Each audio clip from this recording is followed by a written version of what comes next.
Play অফে টিকে থাকতে মোস্তাফিজকে ৬ কোটি রুপিতে কিনেছে দিল্লি ক্যাপিটালস এবং প্রথম ম্যাচেই দিয়েছে একাদশের সুযোগ। মোস্তাফিজুর দিল্লির আস্থার প্রতিদানও দিয়েছেন। তবে এটা সত্যি হতাশাজনক যে দিল্লি এদিন গুজরাটের কাছে আসরের সবথেকে বাজেভাবে হেরেছে।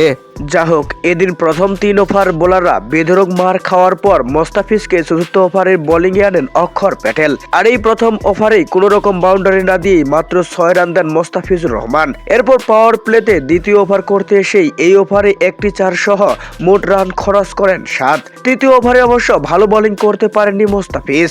এই ওভার থেকে দুটি বাউন্ডারি সহ এসেছে ১১ রান। তবে ৩ ওভারে উইকেট শূন্য থেকে ২৪ রান দিলেও সকল বোলারদের থেকে ভালো বোলিং করছেন এদিন মোস্তাফিজুর রহমান।